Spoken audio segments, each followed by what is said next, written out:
Buenas noches, estimados amigos. Estamos acá con Silvio Maresca una vez más en este programa de Disenso. Esta va a ser la segunda parte sobre Nietzsche. Nosotros en la primera parte habíamos hablado sobre toda la producción de Nietzsche, cada uno de sus libros, cómo se concatenaban, el contexto histórico en que se movió. Y ahora nosotros íbamos a tratar el tema del ocaso o crepúsculo. Según Silvio, hay que hablar de crepúsculo y no de ocaso, de los ídolos. ¿Por qué? Porque el libro 2 del crepúsculo de los ídolos es el libro más filosófico estrictamente, porque habla con categorías de la filosofía clásica, por así decirlo. Bueno, pero el capítulo 1 se ocupa de Sócrates. Ustedes saben que Nietzsche escribió su primera obra, que es El origen de la tragedia, Sócrates, y tenía un subtítulo que era Sócrates y la tragedia griega. Esa fue la tesis de él. Una tesis que después fue controvertida por Milanovich Mallendorf, que era el más grande filólogo. No, Nietzsche empezó a dictar también filología clásica a los 25 años, dictó 10 años filología clásica, desde los 25 a los 35, y después ahí se retira porque viene el derrumbe de él, ¿no? Y entonces Milanovich siguió trabajando hasta 1931. Hasta 1931, ¿no? 1931. ¿Quién siguió trabajando? Milanovich. Milanovich, sí.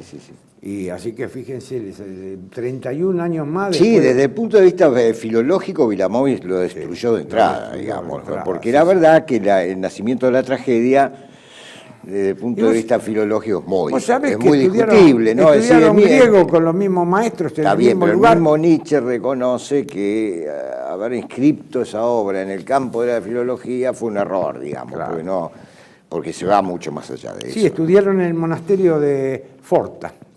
Bueno, ahí claro, la escuela... Ahí estudió ese fue el secundario, digamos. Claro, el secundario. El gymnasium. El gimnasio. Sí, bueno, Silvio quería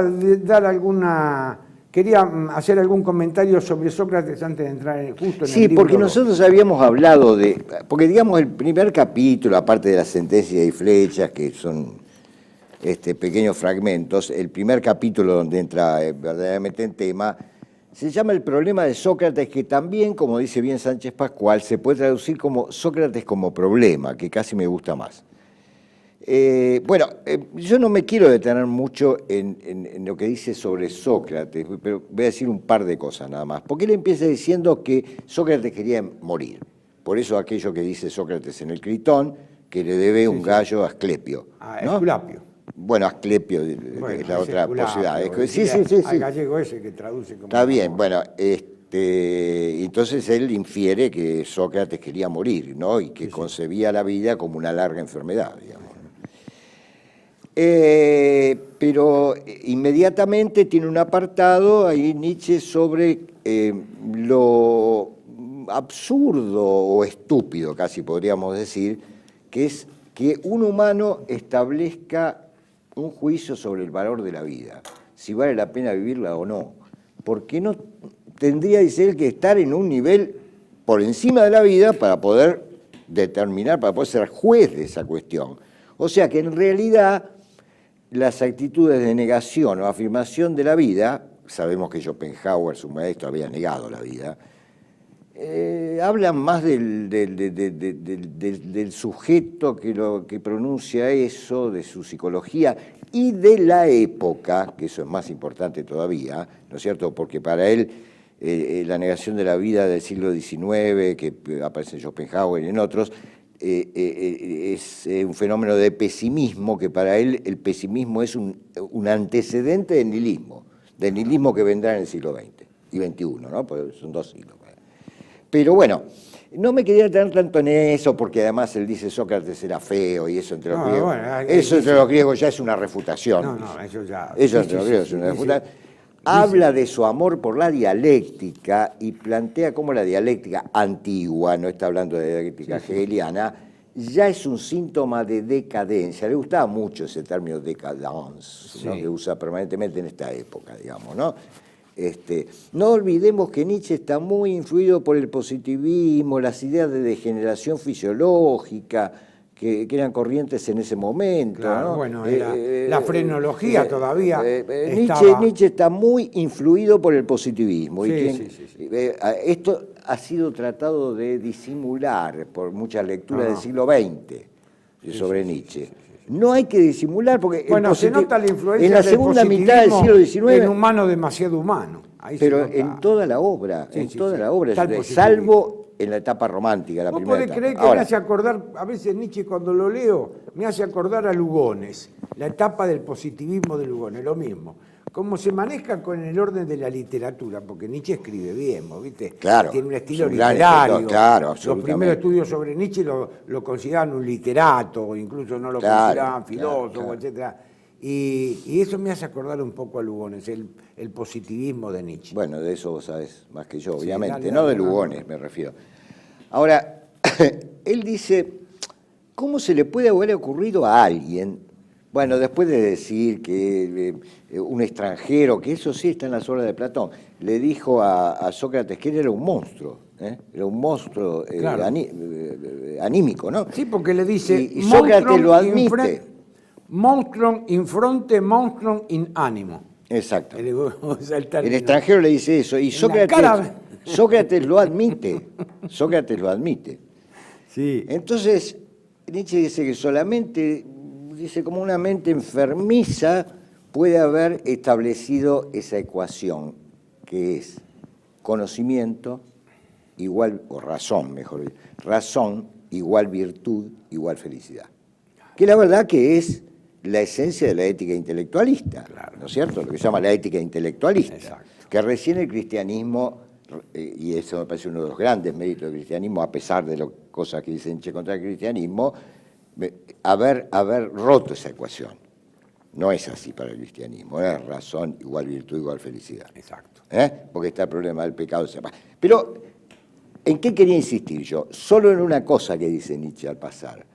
Dice, pero ¿cómo fue posible un Sócrates? ¿Cómo los jóvenes aristocráticos de Atenas lo escuchaban? ¿Cómo es que...? Y tenía tanta influencia. Entonces, Nietzsche dice, lo que sucede que en Atenas los impulsos estaban ya en anarquía. Claro. Y Sócrates fue el más lúcido en descubrir la necesidad de inventar un contratirano, porque sabemos que para Nietzsche los impulsos son tiránicos. No hay democracia a nivel de las pulsiones. Exacto. Dejémonos joder con eso. Entonces tiene que inventar un contratirano. Digamos, está la razón, ¿no? Que es la virtud que se enseña. Y entonces la razón como se encumbra como valor supremo, digamos, ¿no? Para intentar reconstruir ese desorden impulsional, que era también la crisis de la polis. Exacto. ¿No? Muy bien explicado. Porque Nietzsche tiene la misma idea que Platón, en el sentido como de esa extrapolación que hace Platón de las partes del alma a la estructura de la polis. Exacto. Nietzsche hace lo mismo, Por eso el mismo Nietzsche dice, en un texto que leí ayer, no me acuerdo, creo que es una carta a Overbeck, dice, me he dado cuenta que Zaratustra, se habló de Zaratustra, platoniza demasiado. Nietzsche mismo se da cuenta en su antiplatonismo, hasta qué punto él también es platónico en enorme medida, digamos, ¿no? Pero quería volver a ese punto, porque vos fijate que ese encumbramiento de la razón fue el gran error o errancia, casi en los albores de Occidente, error que se vuelve a reiterar con una racionalidad distinta a comienzos de la modernidad y que sigue hasta hoy, donde creemos que la tecnología o la tecnociencia basada en la racionalidad del cálculo, en la racionalidad instrumental, como lo llamaba la Escuela de Frankfurt, eso nos va a mejorar la vida. Exacto. Y esta idea de mejoramiento que también Nietzsche atribuye a Sócrates en el nacimiento de la tragedia, y acá hay un capítulo que se llama, entre comillas, los mejoradores de la humanidad. Esa idea de mejoramiento Nietzsche permanentemente la combate, digamos, ¿no? Exacto. Es decir, la existencia humana es trágica y en lo esencial no hay manera de mejorarla. en lo esencial no hay manera de mejorarla. El dolor, la enfermedad, la muerte, el sufrimiento, la lucha, todo eso va a estar siempre. Para él está siempre. Bueno, he dicho esto, En ese punto quería volver, ¿no? Está bien, voy que yo concedo permanentemente. Bueno, ahora entramos en el aspecto que queríamos hablar, que era el aspecto más filosófico, que es el capítulo 2, la razón en la filosofía. Así es. Bueno, yo acá, para no seguir el capítulo párrafo por párrafo, fui haciendo una síntesis de todas las ideas que yo encuentro como filosóficas, stricto sensu, para comentarlas contigo, ¿no? Para que vos las comentes. Encontramos en esta obra las ideas ontológicas más importantes de Nietzsche y la interpretación de ellas desde una determinada concepción del ser. La metafísica hasta ahora ve como existente lo que en verdad es una ilusión, una ficción. Así es. Esto sostiene Nietzsche. La metafísica, bueno, un comentario sobre este tema. No, claro, Nietzsche, en fin, yo acá tengo una posición crítica frente a muchas cosas que dice Nietzsche, ¿no? Pero Nietzsche considera que los conceptos son la forma más alejada de lo que podría ser una intuición de lo real. Exacto. Que él hace pasar por la sensibilidad. Yo creo que el primer capítulo de la fenomenología del espíritu de Hegel derrumba todo esto, ¿no? La certeza sensible de Hegel. Pero, en fin, para él hay esta progresión. Digo, lo primero es el impulso nervioso, ya lo dice en verdad, verdad y mentira en sentido extramoral. Hay un impulso nervioso, primera metáfora, no mediación. Metáfora, salto. Primera metáfora, imagen, segunda metáfora, palabra, tercera metáfora, concepto. O sea, el concepto es lo más abstracto y vacío, pero tiene una visión de lo que es el concepto que yo te diría que es de escuela secundaria. Sí. Te diría que es de escuela Perfecto. secundaria. Entonces, ¿cuál ha sido el error para él de la metafísica? Ha sido sacralizar conceptos que en realidad no han sido otra cosa que medios que el hombre encontró, el hombre primitivo encontró, y ahí después vamos a leer un párrafo, para instalarse en el mundo, digamos, exacto, ¿no? Y la metafísica, su gran culpa, digamos, es haber hipostasiado, como decimos los filósofos, ¿no es cierto? Hipertrofiado, un poco más fácil, esos conceptos, transformándolos en realidades sacras. Digamos, perfecto, ¿no? Perfecto. Vamos al segundo punto que está muy bien explicado el primero. El ser no es solo el devenir. Y ahí está, claro. Está marcado. Y el devenir es captado por la sensibilidad. Lo que es, no deviene, no se hace, y lo que deviene es. Bueno, ahí está. El ser no es solo el devenir es. Y entonces acá se apoya en la figura de Heráclito, que se rescata y dice más o menos así. Heráclito tendrá eternamente razón. El mundo de las apariencias es el único real. El mundo verdad ha sido añadido por la mentira. Claro, claro. Separo con profundo respeto el nombre de Heráclito. Es decir, él sostiene metafísicamente eso, que lo que existe es el devenir. Bueno. Igual le pone una objeción a Heráclito, pero sí, lo rescata. Lo rescata. De cualquier manera, no quiero traer esa objeción porque sería un poco largo de explicar, pero digamos, de cualquier manera, él reivindica la sensibilidad frente a la razón. Sí. Porque la sensibilidad estaría en relación al devenir, digamos. Ahora, lo único que lo disculpa en esto, a mi juicio, yo creo en la validez de los conceptos, pero como los piensa Hegel, no, claro, como los piensa el idealismo alemán, no como los piensa Nietzsche, pero Nietzsche está en esa hondanada, es un pensador que piensa dentro de esa decadencia de la cultura que fue la segunda mitad del siglo XIX en Alemania, incomparable con la primera mitad, incomparable. Si vos comparás el esplendor del idealismo alemán, sea verdadero o no, no estamos discutiendo, pero frente a esa chatura de los experimentos psicológicos basados en la medición de la transpiración, que es lo que hacían, entonces, lo único que lo disculpa en ese punto es que él dice, bueno, no, dice, pero debemos pensar nuestros sentidos hasta el final, ¿no? Como potenciar los sentidos. Por ahí podría haber un caminito. Ahora, si vos defendés simplemente los sentidos, porque estás en contacto con el devenir frente a la razón, es elemental. En fin, no sé, claro. Che, dice, otro punto que había rescatado, solo existe el mundo de los sentidos. Bueno, lo que Sí, claro. El mundo del espacio y el tiempo. Él insiste en eso, el mundo de... Porque después el tema del tiempo, después va a venir con el tema del eterno retorno, pero bueno. Es un mundo, el mundo del espacio es un mundo en devenir cuyo principio es la voluntad de poder. Bueno, es un mundo en devenir. Vamos a hacer ahí un pequeño corte que nos pide nuestro director. Vamos recién por la pregunta 4, tenemos que hacer 10 preguntas. Y bueno, haremos un poquito más larga la segunda parte. Bueno. Porque ahí justamente hay un párrafo que quiero leer donde hay una especie de núcleo, digamos, de su pensamiento. Claro, eso es lo que hay que hacer. Pero que no es del todo claro y voy a decir por qué también. Bueno.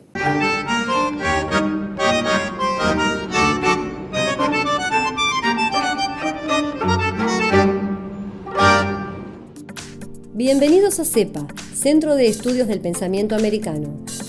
Nuevo sitio web de cursos de formación en política, filosofía, historia, literatura, geopolítica, religión, psicología y más. Cursos de formación que reflejan el verdadero pensamiento americano. Lo invitamos a elegir el curso de su agrado ingresando en www.cepa.la.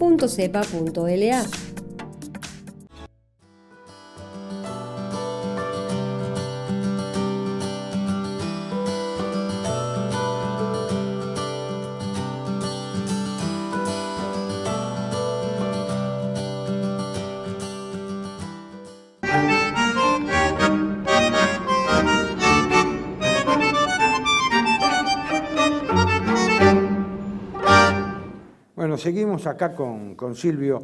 Y yo te había hecho la cuarta pregunta, de estamos hablando siempre sobre el tema del crepúsculo de los ídolos, ¿no es cierto? Y entonces la cuarta pregunta, yo le voy haciendo preguntas y Silvio va tratando de explicarla. Yo hablo de las tesis de Nietzsche y Silvio las explica. Solo existe el mundo de los sentidos, el mundo del espacio y tiempo, habíamos dicho. Pero ese es un mundo en devenir, porque habíamos dicho que para Nietzsche ser es devenir. Entonces ese es un mundo en devenir, cuyo principio es la voluntad de poder. Claro, hay un párrafo en el punto 5 del capítulo de la razón y la filosofía que lo aclara y lo oscurece a la vez todo, ¿no? A ver. Porque él dice lo siguiente ahí. Plantea la cuestión del lenguaje. Y dice así: por su génesis, el lenguaje pertenece a la época de la forma más rudimentaria de psicología. Esto, recordad que vos me lo dijiste fuera de la grabación, como Nietzsche siempre está recurriendo a la psicología. Sí, sí. Y encima una psicología positivista. Y él se dice psicólogo, incluso. Él se dice psicólogo. Sí, señor. Pero entonces, reitero, por su génesis el lenguaje pertenece a la época de la forma más rudimentaria de psicología. Penetramos en un fetichismo grosero cuando adquirimos conciencia de los presupuestos básicos de la razón, de la metafísica del lenguaje. Cuando penetramos en los presupuestos básicos de la metafísica del lenguaje, dicho con claridad, dice auf Deutsch, dicho con claridad, de la razón. Ese fetichismo ve en todas partes agentes y acciones. Cree que la voluntad es la causa en general. Cree en el yo. Cree que el yo es un ser. Que el yo es una sustancia y proyecta sobre todas las cosas la creencia en la sustancia yo. Así es como crea el concepto cosa. Vos fíjate claro. Todo lo que está diciendo acá, sí, ¿no? Sí, por eso vos sí. Con mucha razón decías, es el texto más ontológico de Nietzsche, ¿no? El ser es añadido con el pensamiento, exacto. Es introducido subrepticiamente por todas partes como causa. El concepto yo es el del que se sigue como derivado el concepto ser. Al comienzo está ese grande y funesto error de que la voluntad es algo que produce efectos, de que la voluntad es una facultad. Hoy sabemos que no es más que una palabra. Entonces acá, digamos, Sí, uno se resumido, pregunta, digamos, el esquema elemental sería, a partir de la creencia en el yo, se proyecta esa creencia en el yo como una sustancia y como un agente que produce efectos a todo lo demás. Entonces se cree que hay sustancias o cosas y que hay relaciones causales entre las cosas, etc. Pero al mismo tiempo, al principio de todo está no el yo aparentemente, sino la voluntad, el error de la voluntad, de creer que la voluntad produce efectos, pero a la vez plantea la cuestión de que eso es inducido por el lenguaje. Nos extrañamos. Y el lenguaje por una grosera psicología. Entonces ahí hay toda una especie de madeja. Yo eso he tratado de descifrarlo durante años, te juro que no. Porque yo quisiera saber qué es lo primero acá. El lenguaje, la razón, el yo, la voluntad. La voluntad. Está todo, no está bien claro, digamos, ¿no? Perfecto. Pero ahí está el nudo. Yo creo que ahí está el nudo.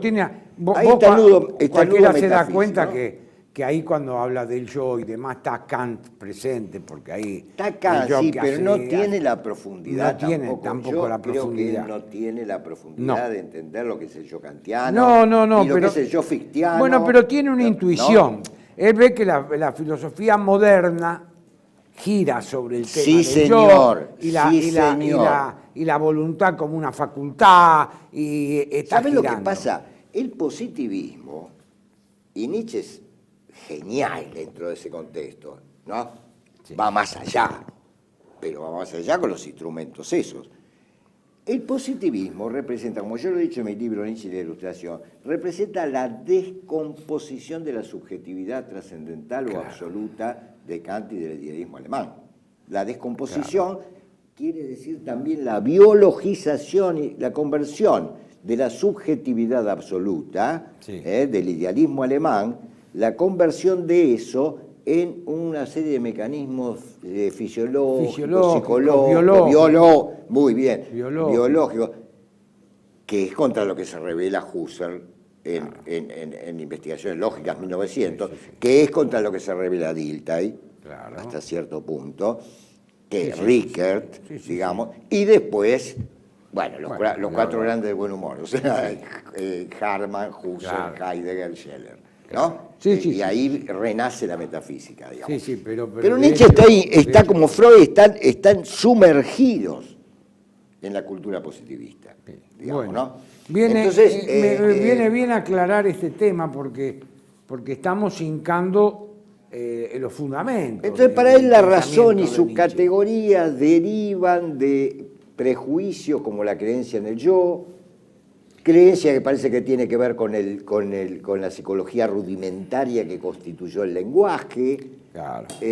Bueno, después lo de la voluntad, que también en Nietzsche es un tema permanente de preocupación, de discusión, porque él, por un lado, considera que la voluntad es una ficción, porque la voluntad es lo que surge, y esto es muy interesante, ¿no? La voluntad es lo que surge al final de la lucha de las pulsiones. Cuando ganó una y sometió a las otras, eso se nos aparece en la conciencia como voluntad.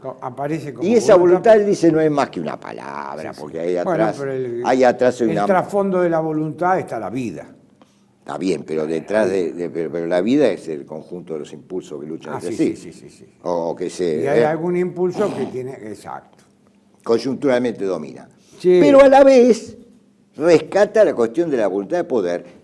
Y no solo de la voluntad de poder, a veces habla, en este mismo libro, de la voluntad como algo fundamental. Entonces esa contradicción está permanentemente en Nietzsche, ¿no es cierto?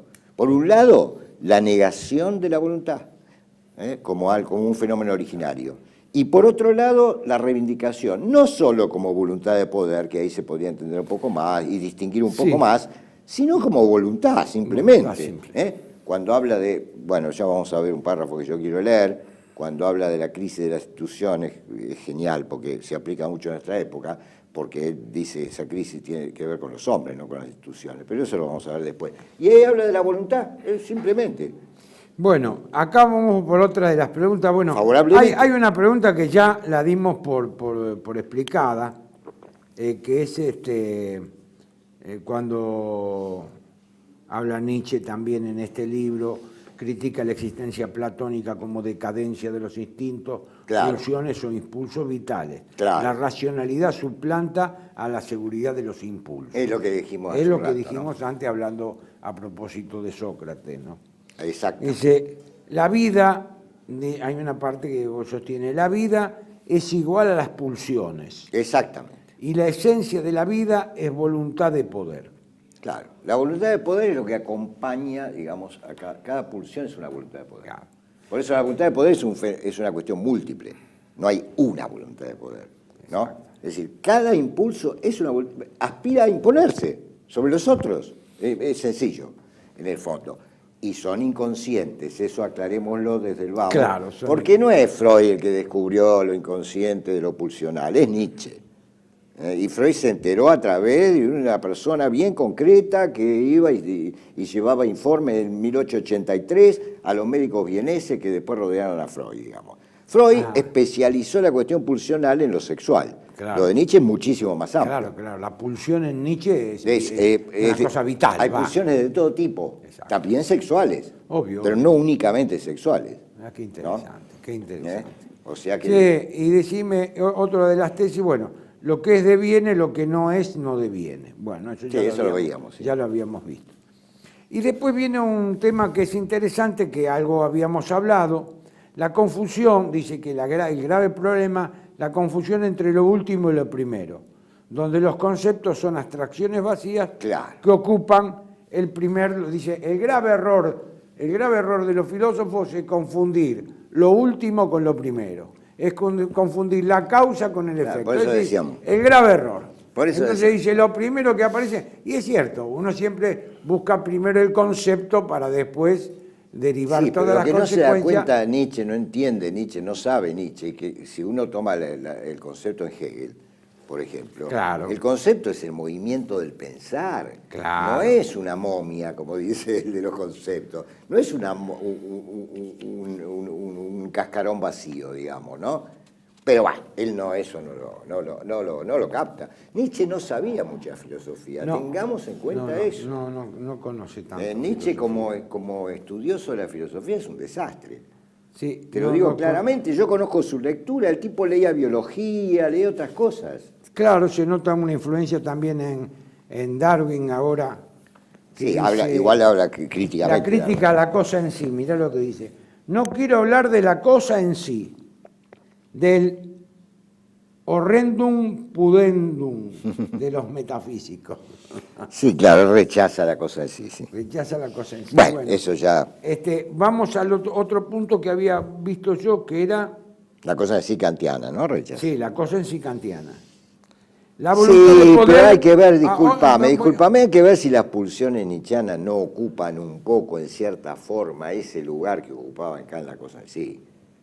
Porque si vemos la mediación de Schopenhauer, ¿no es cierto? Schopenhauer identifica la cosa en sí, en gran medida, no hasta la última instancia, pero la cosa en sí, Schopenhauer la identifica con la voluntad kantiana. Entonces, y la voluntad kantiana Schopenhauer la entiende como un conjunto de impulsos y afectos, y eso lo llama Schopenhauer la cosa en sí. Sí. Entonces yo no sé hasta qué punto, y Nietzsche continúa por ese camino. Entonces, sí, critica la cosa en sí, critica pero, la voluntad de Schopenhauer. Sí, hasta cierto punto, porque lo dionisíaco es heredero de la voluntad schopenhaueriana. Sí. Lo dionisíaco es heredero. Sí.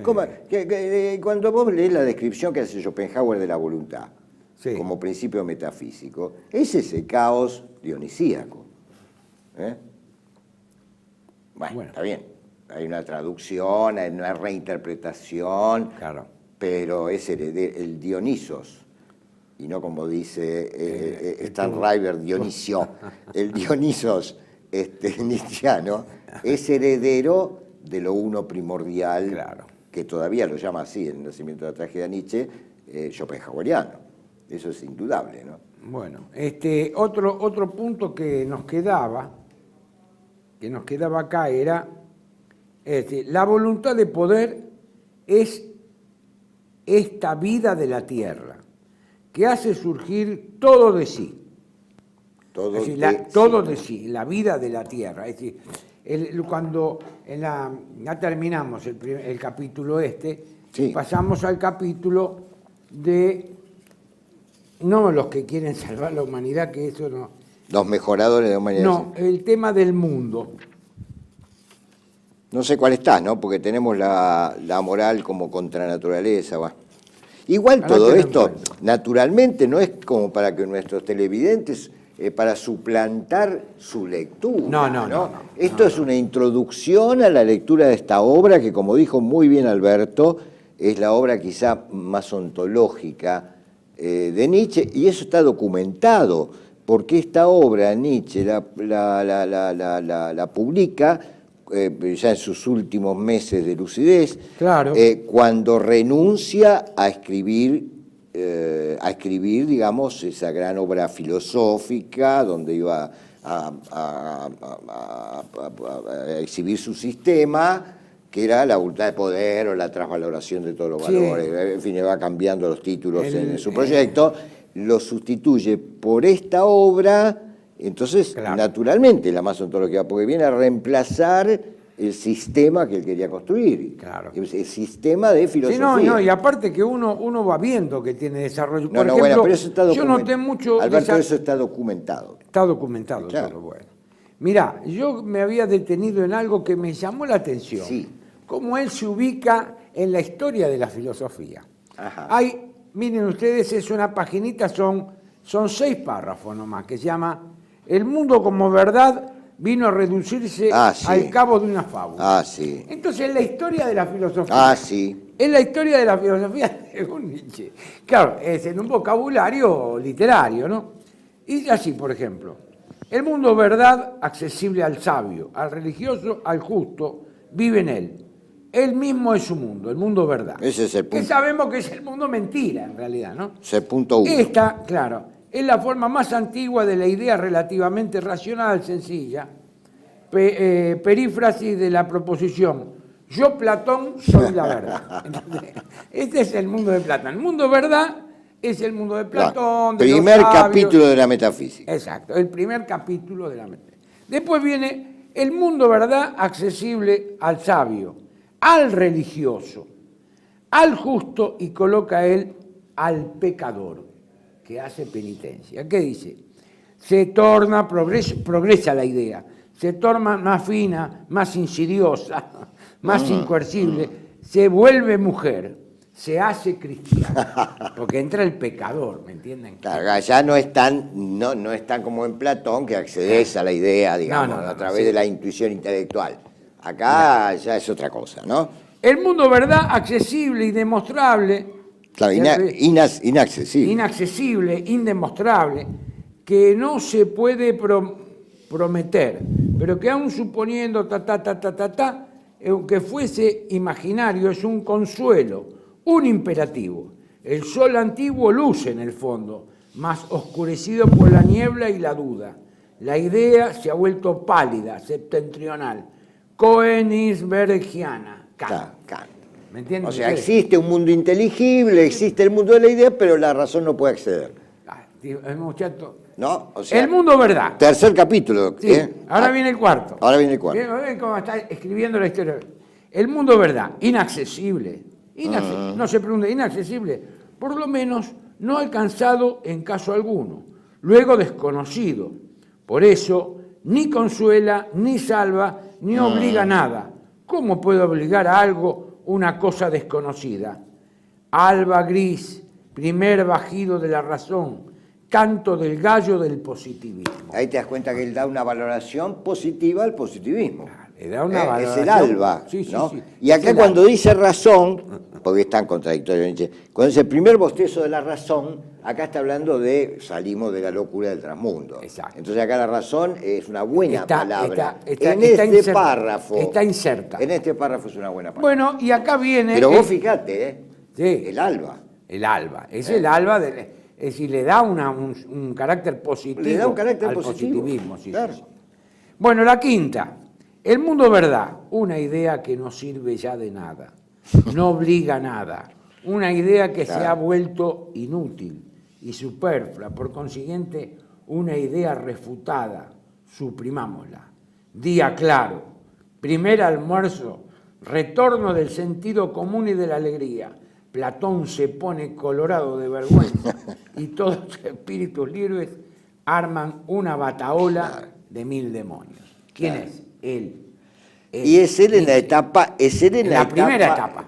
La primera no, la segunda, yo te diría, la etapa del Nietzsche ilustrado. Digamos. Bueno, sí, está bien. De humano demasiado humano, digamos. Pero fíjense cómo se ubica él en la quinta etapa. Espíritu libre. Claro, y después viene la sexta etapa. Así es. Es la que nunca explicó, en el eterno retorno nunca la explica. Nunca mundo verdad ha quedado abolido. ¿Qué mundo nos queda? El mundo de las apariencias, pero no. Con el mundo verdad hemos abolido el mundo de las apariencias. Mediodía, momento en que es más breve la sombra. Miren qué interesante. El mediodía, claro, ustedes vienen en el campo. La sombra es más corta. El mediodía Claro. no hay sombra, porque cae el sol. Y usted como hombre de campo tiene esa Fin experiencia. del error más dilatado, punto culminante de la humanidad. Incipit Zaratustra. Comienza Zaratustra. Comienza Claro. Zaratustra. Ahora, es muy interesante en este último punto, cosa que no siempre él tiene la lucidez de hacer, pero acá sí, es que cuando dice, si hemos eliminado el mundo de verdad, si se ha vaciado en realidad, ¿no? Porque el punto anterior que vos leías, y incluso el del positivo, es el vaciamiento, ¿no? Que Dios lo dice bien, es el vaciamiento del transmundo, ¿no? Claro. Ahora, él dice, si hemos eliminado el mundo verdadero, tampoco sigamos llamando aparente. Claro. Digamos. No hablemos nada. Entonces se diluye la cuestión idea de verdad y apariencia. Claro. O de esencia y apariencia. Sí, ¿no? sí, de hecho se diluye la idea de mundo. Bueno, pero te quiero decir, acá es lúcido en el sentido de que entonces no vale, por lo menos para este párrafo, decir que Nietzsche invierte la metafísica y dice viva la apariencia, muere la verdad. Acá no. Acá está proponiendo otra cosa. Él se pone dentro de la historia de la filosofía. Está bien, digo, pero no tiene la palabra, y esto le falta siempre a Nietzsche, no tiene la palabra para sustituir la dicotomía platónica entre el mundo verdadero y el mundo de la apariencia. No tiene. Pero por lo menos es lúcido decir, no sigamos hablando de la apariencia, porque eso es el nihilismo que estamos viviendo en gran parte. Hemos dejado este mundo como desvalorizado, de acuerdo a las viejas valoraciones, y hemos vaciado el mundo suprasensible. Entonces, pero seguimos desvalorizando Ese es el problema. Con lo cual ese es el problema, por ejemplo, de las utopías. Nos quedamos con la apariencia. Pero fíjate, es el problema. Todo es imagen. Claro, nos quedamos Todo es imagen. Entonces, ahí viene el problema de las utopías, esto lo agrego yo, pero Nietzsche también lo sabe, por eso su crítica al anarquismo, al socialismo, al comunismo, etc. Entonces, ¿qué hacemos?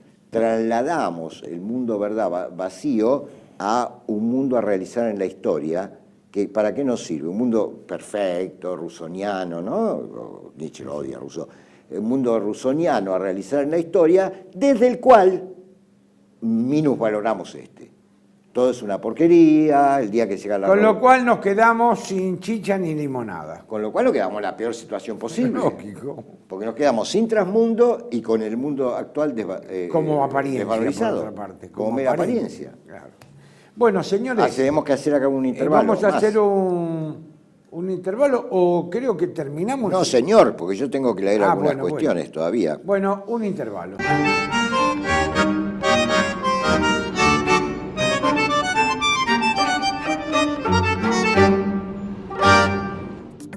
Bienvenidos a CEPA, Centro de Estudios del Pensamiento Americano. Nuevo sitio web de cursos de formación en política, filosofía, historia, literatura, geopolítica, religión, psicología y más. Cursos de formación que reflejan el verdadero pensamiento americano. Lo invitamos a elegir el curso de su agrado ingresando en www.cepa.la.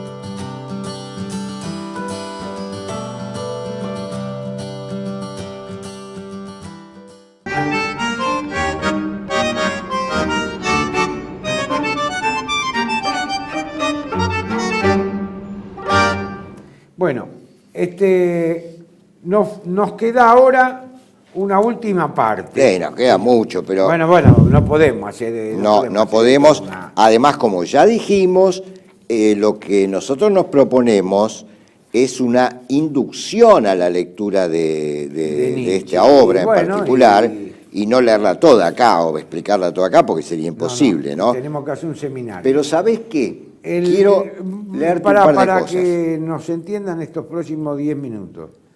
Vos haces exposición y después vamos a tratar las 4 ideas fuerza de Nietzsche para que estos 2 programas tengan ustedes una visión general de lo que ha sido el pensamiento de Nietzsche y bueno, esperemos que pasemos de los 300 visitadores, ¿no?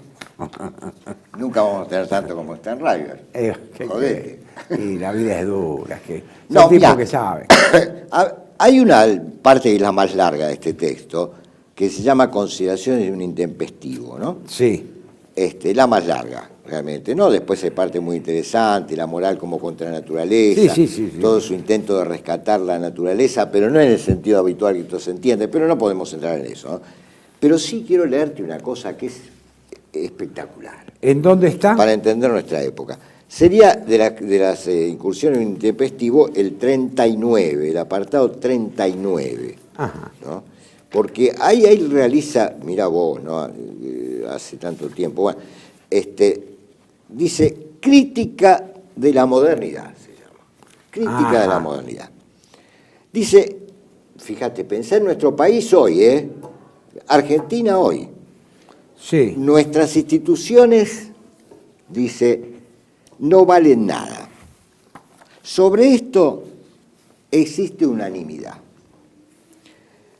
Pero esto no depende de ellas, sino de nosotros, subraya. Después de haber perdido todos los instintos de los que brotan las instituciones, estamos perdiendo las instituciones mismas, porque nosotros no servimos ya para ellas. Es decir, el hombre contemporáneo está débil. Está débil, está exprimido como una naranja. Es tan débil Sí. que ya no está a la altura De sus propias instituciones. Y te voy a leer un poquito más. No, lee, porque hay Dice, una cosa... El democratismo ha sido en todo tiempo la forma de la decadencia de la fuerza organizadora. Mirá vos. ¿Qué tal? Es terrible. ¿Qué tal? Salté un poquito. Para que haya instituciones, tiene que haber una especie de voluntad, ¿ves? Acá habla favorablemente y no es voluntad de poder, de voluntad, de instinto, de imperativo, que sea antiliberal hasta la maldad. Una voluntad de tradición, de autoridad, de responsabilidad para con siglos futuros, de solidaridad entre cadenas generacionales, futuras y pasadas al infinito, hasta el infinito. Sí. O sea, vos fijate que crítica. por eso todas las grandes instituciones fueron creadas en la antigüedad. Y nosotros lo que hacemos es disolverlas. Y los pelotudos de los periodistas creen que toda institución más que se disuelve es un paso de progreso. Eso crean además los progresistas en general. Así destruyen la familia, la iglesia. Bueno, y te voy a leer una cosa que es muy, en este mismo párrafo, que es extraordinaria. Dice, la razón del matrimonio. Sí, acá La está. razón del matrimonio. No se puede fundar en el amor. Bueno, se funda sobre no digas el final. La razón del matrimonio consistía en su indisolubilidad por principio. Con ello adquiría un acento que sabía hacerse oír frente al azar del sentimiento, de la pasión y del instante. Consistía asimismo en la responsabilidad de las familias en cuanto a la elección de los cónyuges. con la creciente indulgencia a favor del matrimonio por amor, y subraya por amor, se ha eliminado precisamente el fundamento del matrimonio, aquello que hace de él una institución. O sea, una institución es una instancia ética. Yo esto lo vengo repitiendo hace años, para todo el mundo considera que soy un reaccionario espantoso. Yo no soy reaccionario, pienso nada más. Porque vos fíjate, en el amor no se puede fundar nada. Si no en un matrimonio hay amor, mejor. Pero es un contrato, es otra cosa, ¿no? Y que tiene que ver con lo que es la institución en el sentido de conservación del pasado y proyección del futuro. Sí. Digamos. Entonces, ¿cuál es el argumento, por ejemplo, para los matrimonios homosexuales? Y si se quieren, no, porque eso es el azar del instante. Es más, mira, te digo, él en la genealogía de la moral dice que el factor de hominización del hombre es la capacidad de hacer promesas, si se acuerda de Kant ahí, ¿no? Sí. La capacidad de hacer promesas. Es decir, que si yo te digo, abuela, vamos a hacer un programa dentro de una semana, ¿no es cierto? Pásete a vos lo que se te pase en el camino y me pase a mí, los azares que se nos crucen, porque se nos van a cruzar, nosotros vamos a estar acá el próximo día que nos toque hablar, digamos. Exacto. Porque sin esos pactos, sin esa voluntad que digamos que no sucumbe ante el azar de los encuentros, no hay hombre, no hay comunidad humana. Bueno, entonces, volvamos al principio. ¿Qué es lo que nos pasa en la Argentina hoy? Que nuestra debilidad, nuestra mediocridad, nuestra incapacidad de cumplir los pactos, etcétera, hace que las instituciones ya no valgan nada, pero no es que no valen nada las instituciones, nosotros no valemos nada. Y digo nosotros por cortesía, por no decir los políticos, ante todo los empresarios, los sindicalistas y los jerarcas de la iglesia, podría ser una larga, y la población en general, podría ser una lista muy larga, ¿no? Pero mirá qué interesante la idea, porque todo el mundo dice, bueno, las instituciones están corruptas. No, los hombres están corruptos, no las instituciones. Y las instituciones han sido creadas por una férrea voluntad tiránica. Si no, no hay institución. Bueno, yo creo que ahora con esto podemos pasar al cuarto punto. Perdón el énfasis, ¿no? Pero la verdad que... No, pero que viene bien decirlo. Yo lo tenía subrayado esto del matrimonio. Claro. Y bueno, no lo vamos a tocar porque si no se va a armar quilombo. Se funda también. Pero nosotros queremos armar quilombo. No, porque también, bueno. No, si va acompañado del amor mucho mejor, pero ¿quién no niega eso? No, pero no se funda en el amor. No se funda, según Nietzsche no se funda. Bueno, listo. Y según Maresca tampoco. Era la muerte de Dios. Sí, porque Nietzsche acá cuando habla del tema del matrimonio, no se puede fundar el matrimonio en el amor, se funda sobre el instinto de la especie, sobre el instinto de la propiedad. Y sigo, claro. Pero ya caemos después en unas barbaridades extraordinarias, pero bueno. No se puede fundar, se funda sobre el instinto de la especie. Claro. El matrimonio se funda sobre el instinto de la especie. Y si mantenerlo de la especie, etcétera, etcétera. Bueno, es el positivismo también de Nietzsche. Está bien, pero en esta parte que leímos antes está más limpio, ¿no? Sí. El planteo. O sea, lo que él insiste... vamos a las cuatro ideas, así terminamos con esto. En Nietzsche hay cuatro ideas fundamentales que son la muerte de Dios, el superhombre, la voluntad de poder y el eterno retorno. Todo el mundo eso lo sabe, ¿no? Entonces ahora vamos a hablar así telegráficamente, para que todo esto está tratado en Así habló Zaratustra, que es el libro principal de Nietzsche, el más conocido, el más vendido, el que más difundido.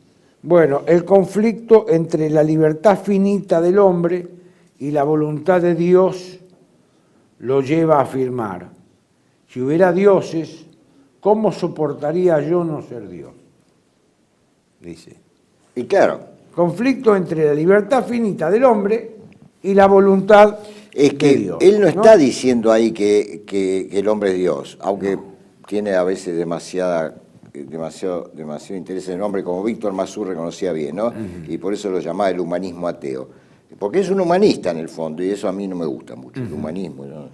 Ya hemos hablado, ¿te acordás? Sí, ¿no? sí, hablamos. Sobre ese tema hemos hablado largamente, a propósito de Heidegger, ¿no? Pero digamos, es lo que está señalando ahí. Si hubiera dioses, entonces yo podría ser Dios. No, tendría que serlo. ¿Por qué? Porque él se pone a sí mismo en su autoafirmación como instancia soberana. Claro. Ahora, como ya no hay dioses, no es que yo sea Dios, claro, en mi finitud me puedo afirmar soberanamente. Ahora, si hubiera dioses, no, porque tendría que depender de otra voluntad. No se preocupa Nietzsche porque Ahora, la muerte Nietzsche de Dios no es un ateo en el sentido de decir, Dios no existe, no. El hombre, nosotros lo hemos matado. Si Dios ha muerto. Dios ha muerto, porque nosotros lo hemos matado, dice. Sí, ¿no? Es la idea, viste, del romanticismo alemán también, de que los dioses han huido porque le da tanto asco las pelotudeces que hacen los hombres, o la miserabilidad de los hombres, que se fueron. Mira, yo viste que ya está un poco, si vos querés, en Epicuro. Claro. No dice eso, pero dice, los dioses no se preocupan de nosotros. Se entiende, entonces se entiende. Pero la muerte de Dios es fundamentalmente para Nietzsche, para decir una fórmula, con esa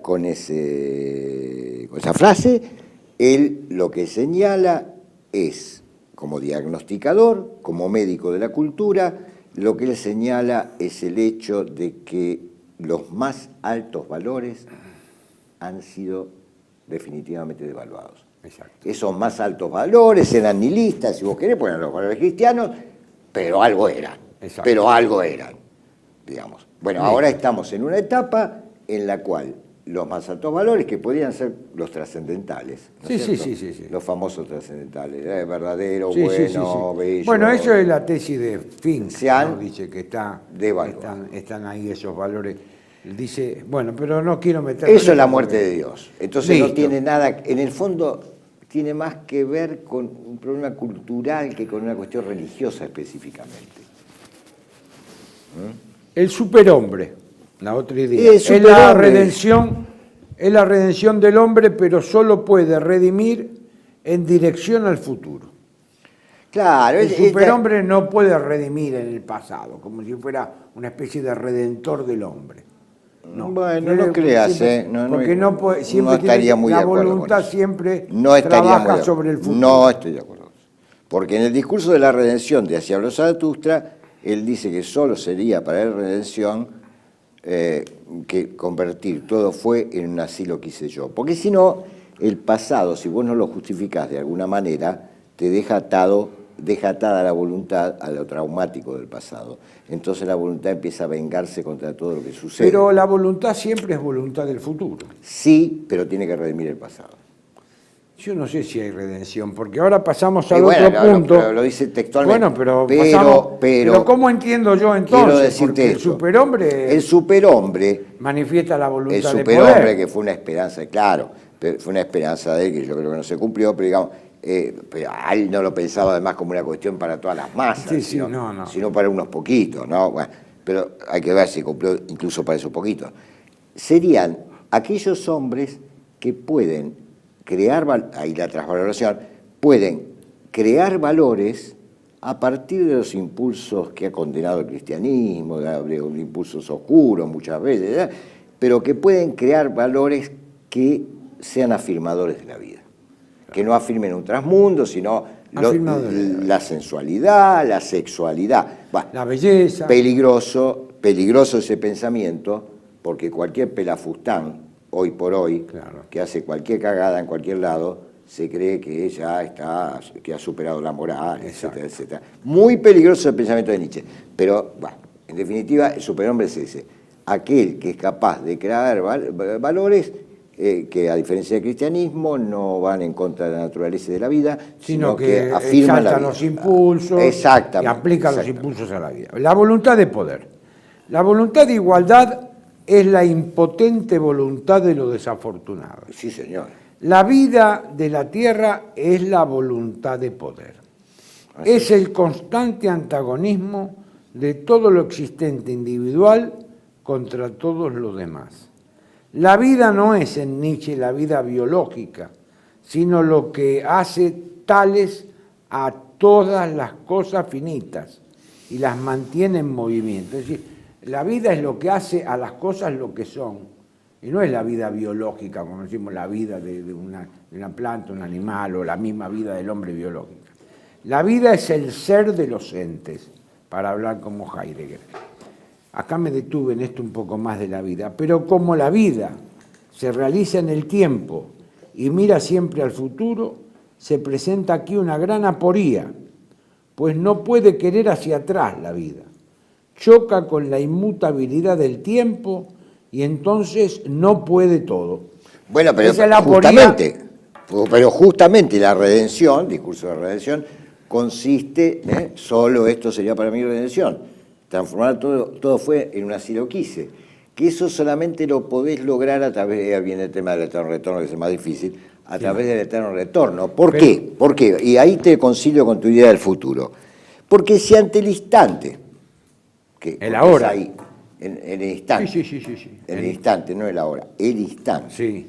Augenblick, en el instante, ¿no es cierto? Ahí donde se presenta el portón, lo baja el enano, El enano, ese enano de mierda que lo da, le va a decir no podés, el espíritu de la No podés. pesantez, ¿no? El demonio también, Sí. el nihilismo, todo eso es lo mismo para el espíritu de la pesantez, el demonio. Va. En el instante, él dice, en Zaratustra, hay dos callejas que van hasta el infinito, donde chocan sus cabezas el pasado y el futuro. Dos callejas infinitas. Sí. Ahora, vos podés pensar que ese instante ya pasó infinitas veces, digamos, y que no va a pasar otra cosa en el futuro que reiterar. Si el instante es infinito. Déjame terminar la idea. Que reiterarse el pasado. Esa sería la visión pesimista, nihilista del eterno retorno. Ahora, vos también podés pensar, porque el futuro es infinito, que nada ha pasado todavía. Esto depende. Bueno, eso es posible. Claro, y ahí coincide con tu versión. Sí, Ahí coincide con tu versión.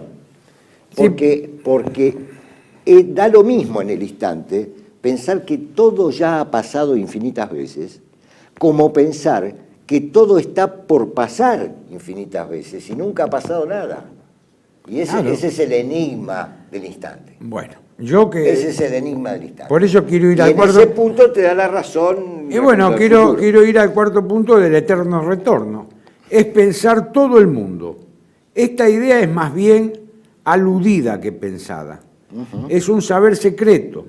Así Constituye en el tema central de su obra. El tiempo es un anillo de ahoras. Si vos traducís ahora por instante. Sí, Augenblick. Dice, bueno, yo la traducción que tengo es un anillo de ahoras. ¿Quién lo dice eso? Dice el enano de Zaratustra. El tiempo es un anillo de ahoras. Pero esto falsea de la idea de retorno, afirma Phil. Exactamente, también lo Si dice. el pasado es infinito, todo lo que puede suceder ya ha sucedido. El retorno de lo mismo se basa en la eternidad del tiempo. Si todo lo que puede suceder, si el pasado es infinito, todo lo que puede suceder ya ha sucedido. Está bien, Esta es una en el de las aporías. Pero eso es lo que dice el enano. Claro. El enano hace la interpretación nihilista. Claro, del nihilista. Es que, ¿sabes lo que pasa? Que en nuestra época, saliendo un poquito de esto, dominada por el nihilismo, vos podés tener la visión pesimista de que todo ya ha sucedido de alguna manera, porque todos los valores si han sucedió, caído. seguirá sucediendo. No, y además que todos los valores han caído, todo está. Pero también el nihilismo es la gran posibilidad de la creación. Porque no tenés las barreras y las ataduras. No tenemos nada, tenemos que hacer algo. No tenés moral, no tenés religión, no tenés nada, no tenés política, no tenés nada. Entonces, de alguna manera el nihilismo abre la posibilidad de la creación. No quiere decir que es automática esa posibilidad. No, pero abre la posibilidad. Ese sería el aspecto positivo. Entonces, como ustedes ven, hemos tratado los 4 puntos. Yo quería hacer acá nada más que una crítica a su metodología. Toda la interpretación de Nietzsche es psicologizante. Eso es verdad, Él lo hemos se dice dicho. psicólogo en el prólogo de este libro, en otros libros, en los textos dice yo soy psicólogo, se llama psicólogo. ¿Cuál es el método de Nietzsche? El método de Nietzsche consiste en interpretar la genealogía de un ideal por su contrario. La verdad en el instinto de falsificación, la Claro. santidad en la pulsión de rencores, el derecho en el progreso propio, el ser en el devenir, el superhombre en el enano, la muerte de Dios desde el hombre, la voluntad de poder en la voluntad de los desafortunados, el eterno retorno en la eternidad del mundo. Lo alto por lo bajo. Lo alto por lo bajo. ¿Qué consejos? Para que vean ustedes. Los grandes estudiosos europeos como Heidegger, Eugen Fink, Giorgio Colli, así como los argentinos como Silvio Maresca o Gustavo Trifiló, que iba a venir a este programa, pero como vive en Junín, que debe ser como la China, no puede venir Trifiló, no puede. Yo puedo ir a la clase a Junín, pero él no puede venir hasta Buenos Aires a participar de esta mesa sobre Nietzsche, porque es un gran estudioso. Estará triste porque Sarmiento no pudo ascender el año pasado. Estará triste porque Sarmiento no pudo ascender el año pasado. Jugó, Y bueno, jugó ¿qué 4 querés? finales y perdió todas. ¿Y qué querés con estos juninenses o cómo se llamarán? Te digo que me tratan muy bien la gente de ahí, pero este Trifiló no vino. Bueno, ellos 4, los que yo hablé, que yo considero que conocen Nietzsche, habrá otro, Craniolini, la profesora de metafísica, claro, con ese apellido, ¿cómo va a ser profesor de metafísica? De Craniolini. Bueno, aconsejan leer a Nietzsche luego de haber realizado un mínimo de estudios de filosofía y haber leído algunos de los tantos comentaristas que nosotros hemos mencionado en el primer video que tiene. Esto es, no ir directamente sin preparación previa a la lectura de los textos de Nietzsche, lo cual genera una gran confusión. Esto lo queríamos dejar porque queríamos dejar como consejo, porque nuestro programa, es cierto, que no nos ven 300.000 como nos ven a Darío Struckenbucker o Darío Zeta. Bueno, pero nos ven 3.000, 4.000, que no es poco. Bueno, a veces algunos difícil, más, che. A veces algunos más. Bueno, esto es. Así que, bueno, yo le pido. Pero sabes que nosotros no, como somos filósofos cimarrones, Claro. y no somos acomodaticios, no estamos con el periodismo y los medios, etcétera, nuestro destino es el fracaso. Señores, como ven qué pesimista que es, yo soy un realista esperanzado, ¿no? Así que, bueno, buenas Yo noches. soy un idealista amargado.